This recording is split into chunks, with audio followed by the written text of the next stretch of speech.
Today, our Colts Madden 26 franchise rebuild officially begins with week 1 action going up against the Miami Dolphins.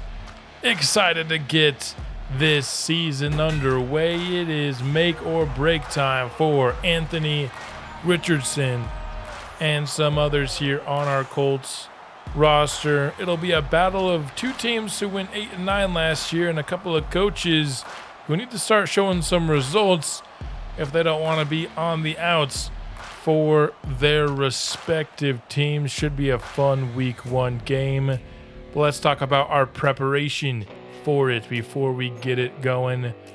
New to Madden 26, of course, is these weekly loadouts that we've got. For this, I have the ones that we keep in there all the time, including adding tier 3 scouts as well as having our additional focus players. And then other than that, we'll be getting some additional run blocking support. We've got some quarterback run play sheets. We've got some West Coast play sheets. These are the 6 players that we currently have as our focus players. If you have any suggestions for changes, let me know. You may notice one prominent name missing from this list, and that would be E.2, who's not on there because he got injured in the preseason leading up to this. He'll be out for honestly a few weeks, which is unfortunate. As for scouts, as I said, one of our loadout options allows us to have 3 tier 3 scouts. I've never had that before in Madden because it's new to this year. So should give us some additional scouting information, and that's going to be fun. This is what we're rocking for this season.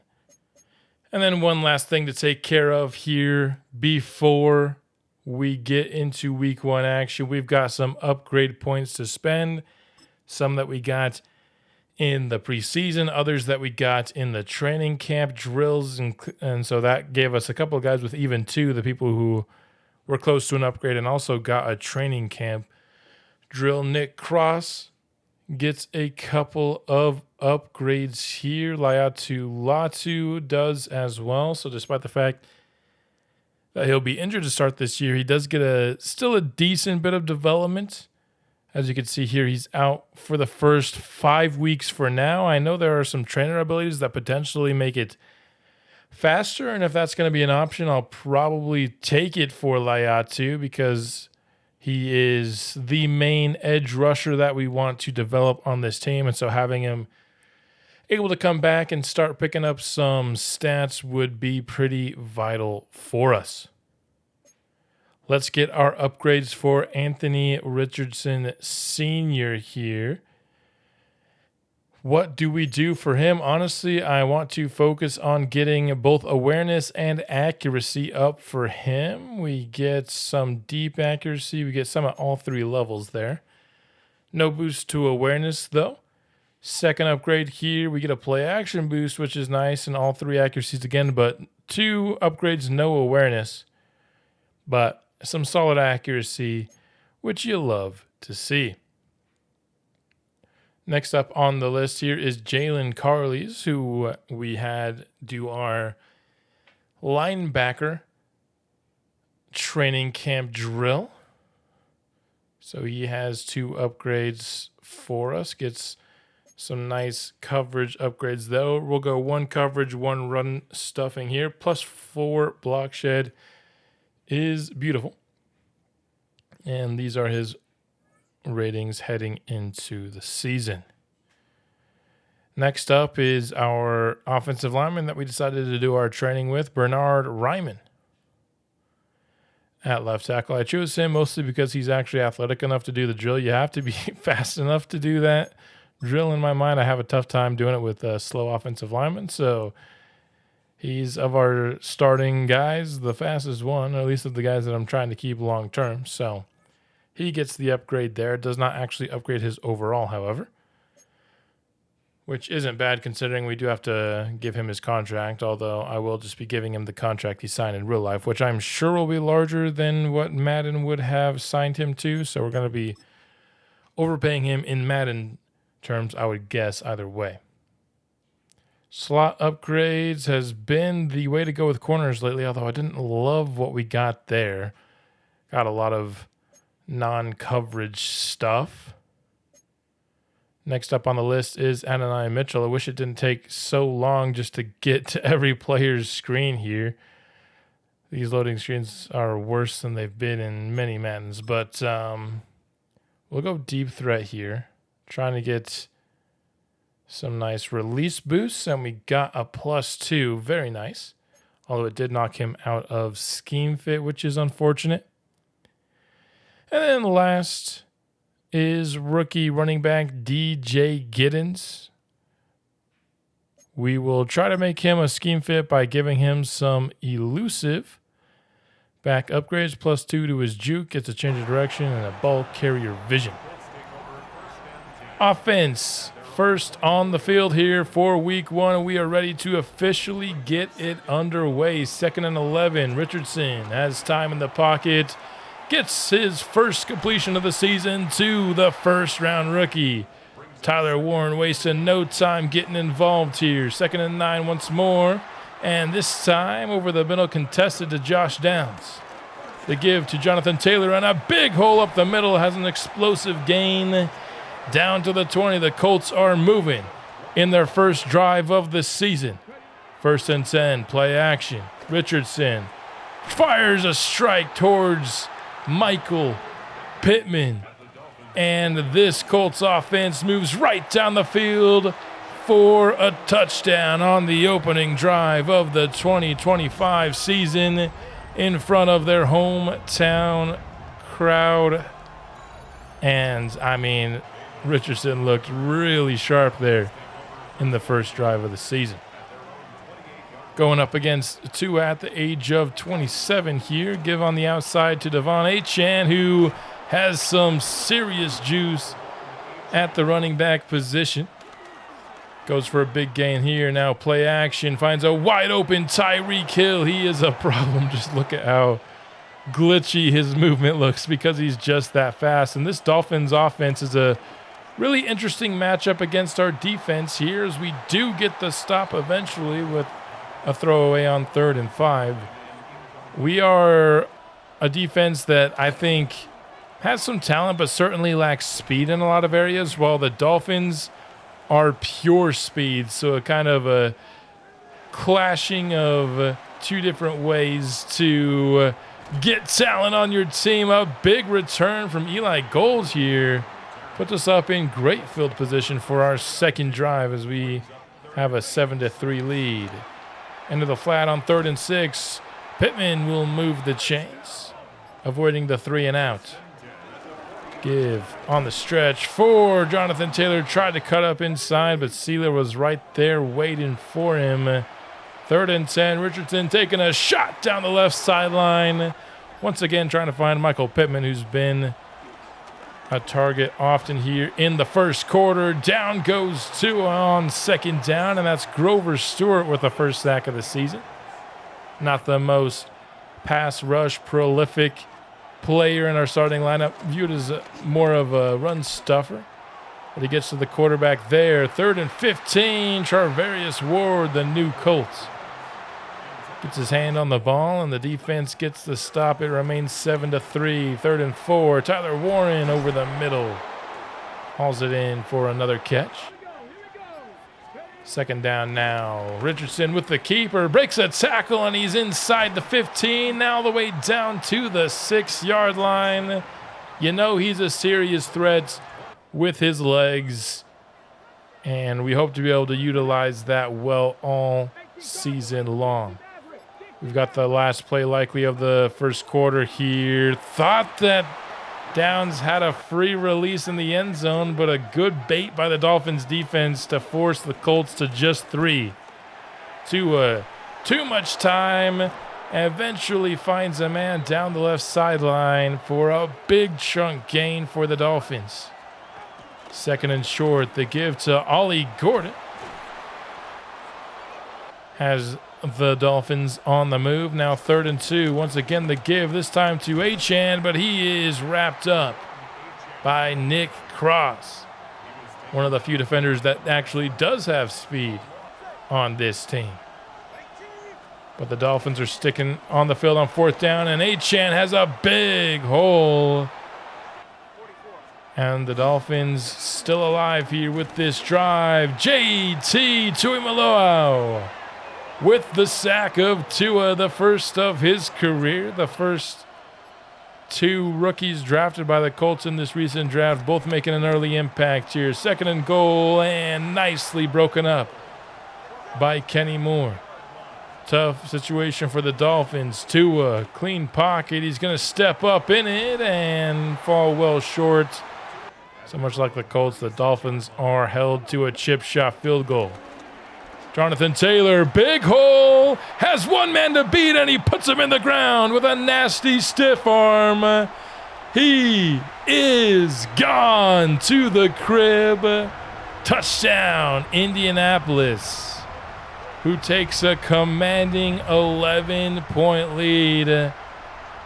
JT, what a stiff arm for the score there. How will the Dolphins respond about halfway through this second quarter? To a clean pocket, wide open is Tyreek Hill. No one near him. He gets all the way inside the 15-yard line. A chunk play for the speedster, and that speed difference is really showing up in this first half as the Dolphins respond with a touchdown of their own. Tyreek Hill doing most of the work for Miami on that drive. 1st and 10, Richardson floats one for Adonai Mitchell, who has catch and run yardage. He's certainly going to factor into the passing game. He and Alec Pierce, kind of depending on the formation, will be that 3rd receiver out. 3rd and 10, Colts try to hit him with a changeup with the screen, and it works to perfection, well past 1st down yardage. Now on 2nd down, going back to Jonathan Taylor. He's been a factor in the run game, and he's been now a factor through the air on this drive. 2nd down. Under 3 minutes. Play action. Richardson going to his right and finds the rookie to make it a 3rd and manageable. Taylor trying to find the edge, but a great pursuit by this Miami team. Makes it 4th and 1. Colts staying out there. Richardson thought he found a hole, but it closed in a hurry, and he did not reach the line to gain. Colts could get it back in good field position with about 30 seconds, but they give up the 3rd and 11 instead. But there wasn't really enough time for Miami to do much else with this drive, so it'll be 17-13 in favor of the hometown Colts heading into the halftime break, which is another new feature here in Madden 26. So I want to watch this halftime break. I usually skip it. This halftime report also gives me a chance to kind of talk about some of the pacing and style for this series that we'll have going on. You know, I think in the past I've done kind of a play one, sim one style of pacing, and I'd like to return to that.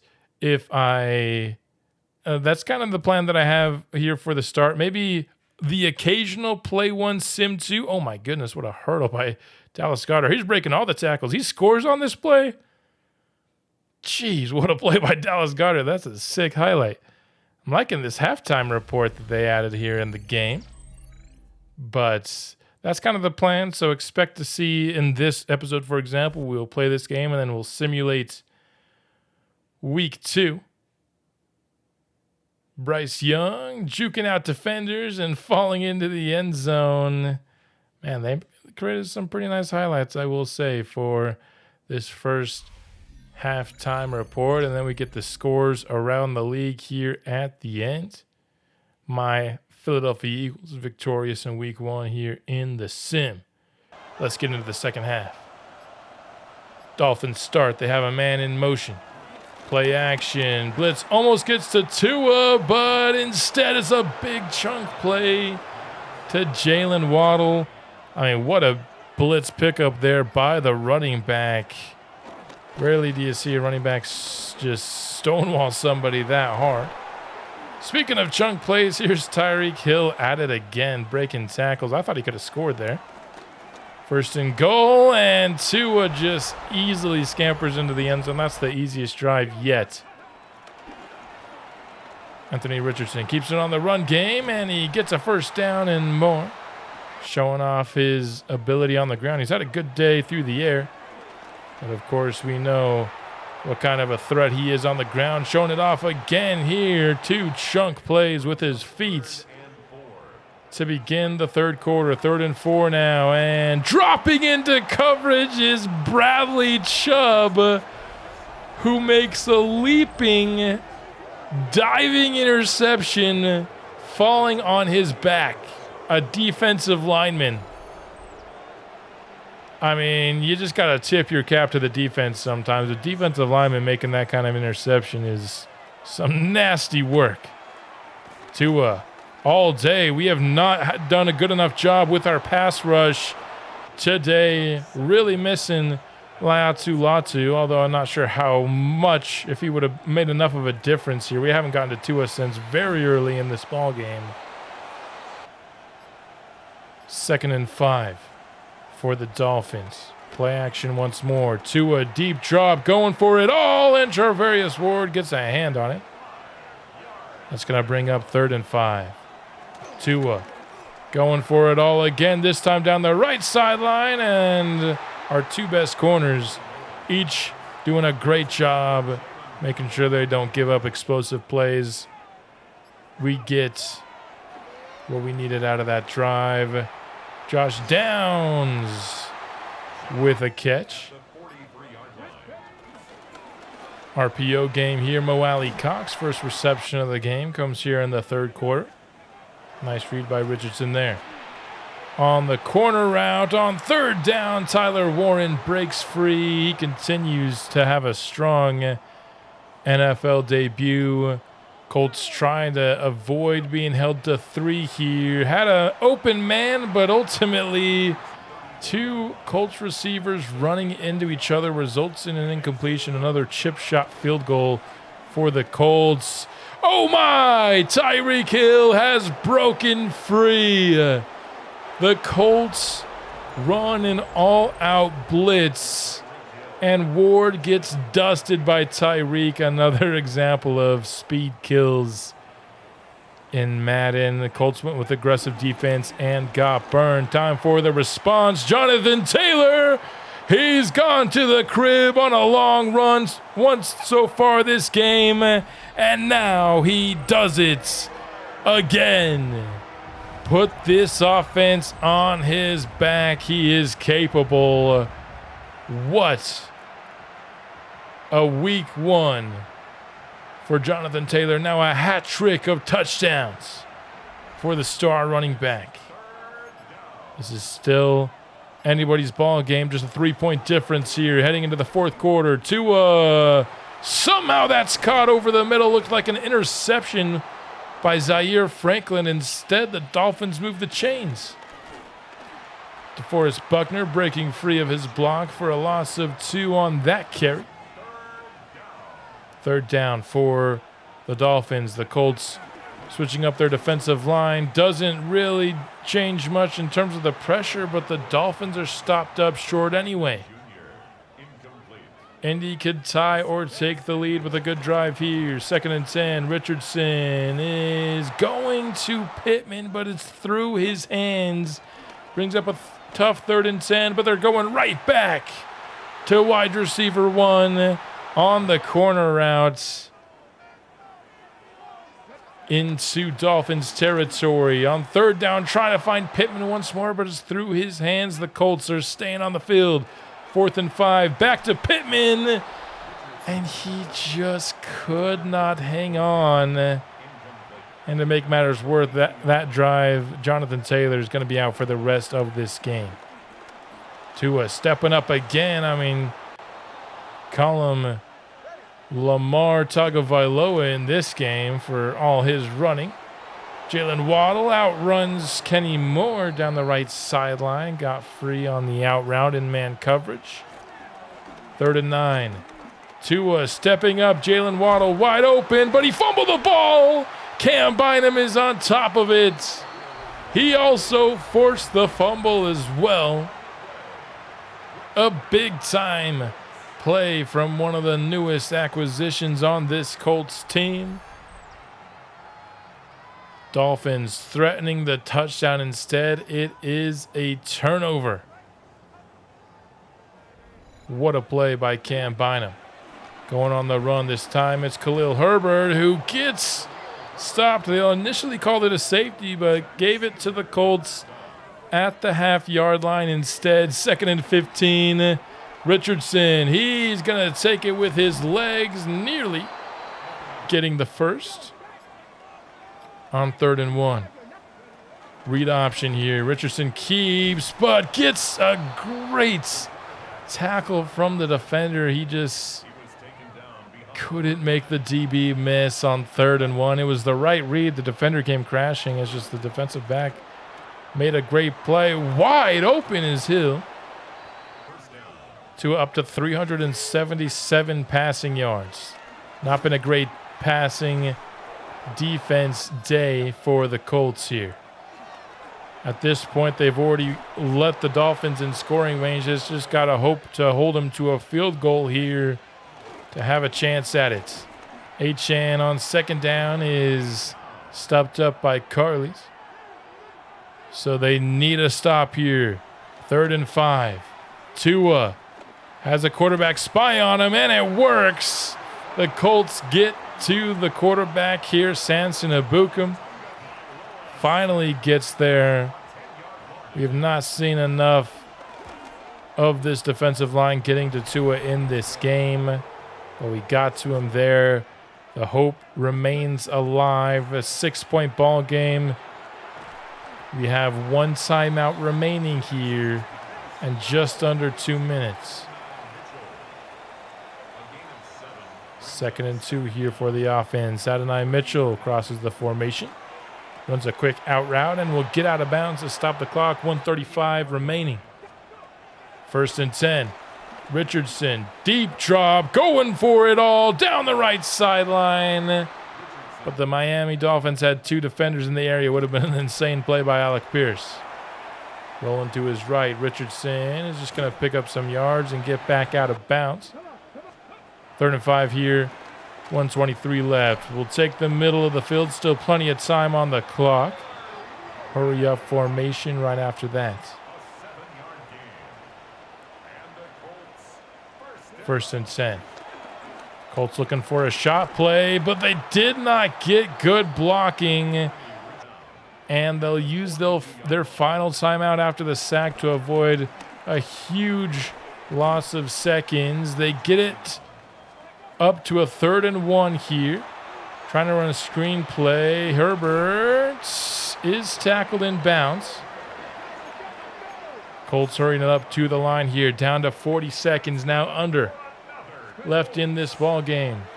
Richardson fading to his right. Didn't see anything he liked, so stops the clock by throwing it out of bounds. Now, this is where I'll take my 1 break from my commentary to say, what are these coach suggestions with 33 seconds left and no timeouts? Like, can you give me any plays towards the sideline maybe? Like, what is this formation with 33 seconds left and no timeouts? All of the coach suggestions were with this terrible formation, which means I couldn't get it to the sideline because Warren wasn't going to be open and he was the only sideline route, which means I had to stay in this formation. And I was just trying to get the play off there, but they said I passed it to Tyler Warren, which means it all comes down to 4th and 3. 17 seconds left. No timeouts. Richardson goes for a shot down the seam to Alec Pierce. He got hands on it, but it wasn't enough. The Colts would have had to rush to the line for 1 final play. But instead, the Dolphins will be victorious. 33-27, a close game down the stretch. And just exactly the kind of quality of game you want to kick off a regular season. you just wish we could have been the ones coming out victorious. Probably should have gone to the sideline a little bit more, but the coach suggestions were pretty terrible down the stretch. I don't know what was going on there. Taking a look at the stats for this game, Tua had 400 yards on us, completed 74% of his passes, had 2 touchdowns, no picks. 1 touchdown, one crazy interception for Anthony Richardson, who also had 72 yards on the ground. Jonathan Taylor absolutely went to work. So did Tyreek Hill, although unfortunately 7 for 89, and Tyler Warren's debut was really good as well. Taylor also added 55 yards on the ground, so in the air, excuse me. So well over 200 yards and a hat trick of touchdowns for Jonathan Taylor. Had a decent amount of sacks. Ultimately, we had 3 sacks, but we just did not get enough pressure in this ball game and just ended up coming up short. In week 2, the Colts would pick up their first victory of the season, going against the Denver Broncos, a 31-19 win. In terms of player stats, Anthony Richardson, 240 yards, 3 touchdowns, and a pick on 19 of 30 passing. 8 yards per attempt. Looked pretty good there. Jonathan Taylor, luckily his injury did not keep him out multiple weeks, but only got 9 carries for 39 yards in this second game. Anthony Richardson Sr. actually outgained him and outcarried him in this game, which is a little surprising. In terms of receiving, Alec Pierce had a good game, 3 for 76. Josh Downs caught a touchdown. Tyler Warren, 2 touchdowns. So he's off to a good start to his rookie season for sure. Michael Pittman went 4 for 50. Sacks allowed. Bernard allowed a couple, and Smith allowed 1 as well. Sacks-wise, we didn't get anything. We did pick up 3 interceptions, though. Ward, Moore, and Bynum all with interceptions here. So all the DBs rated in the 80s got an interception for us. And we are 1-1 here at the conclusion of this first episode of the 2025 season. A heartbreak loss to Miami. Certainly a couple of plays I would have liked to have back, but I think that was like the second time I've actually played a game of Madden in 3 years or something. So I'll take it for my first game back. Hopefully we can do better in the future. Not that losing early on in a franchise rebuild is the worst thing, but you hate to lose the heartbreakers like that one. Let's finish off the episode here with some upgrades, and we've got quite a few to go through here. DeForest Buckner will lead off the list. At age 31, we really just want to keep that overall up, so I'll go nose tackle upgrade on him. Because if he keeps his overall up, he might have a better chance of keeping his dev up, which we'd like to see. Tyler Warren, highly productive. 2 touchdowns in week 2. Let's try to keep him at a scheme fit for the squad here. And man, so these tight end upgrades are often really good. You just get a ton of stuff. There are times you'd wish maybe you'd get more +2s in areas that you care about, but one thing I really am hoping that they fix, what do we want here with Adonai Mitchell, is these load screens are really bad right now. I want release, so we're going to continue deep threats because I know that does help release, and we get +1 there, which you'll love to see. 75 overall now. Mitchell was better in week 1, and then Alec Pierce was more productive in week 2. Those guys are probably going to kind of change week by week who's more involved in the offense, which is kind of how I have the playbook and formation sub set up for it to be that way. Pierce had a chance to be a hero in week one, however, just couldn't quite make the plays for us. Gave him a couple of downfield shots at the end of that ball game. Tanner Bordellini, 71 overall. We haven't gone through the draft class for this season quite yet, and that's mostly just because we don't know a lot about it now. Once I get a little bit more in terms of scouting information, I will certainly update you on what kind of players we're looking for. We're looking at, who we're looking for. Honestly, is just going to kind of depend on what the class looks like. This team, one of the things I liked about it is you could really kind of draft wherever. There's no insane glaring holes. There's also not a lot of positions that we can't draft. So I'll set regional focus scouting, and we'll start to get our percentages higher, and we'll start to look at our draft prospects. But that's all I've got here for the start of Season 1 of Colts Franchise 1-1 here in the episode. If you liked the episode, please drop a like on the video, and that'll let me know that you're excited for the next one, which will be coming out soon. And I'll see you then. Go Colts.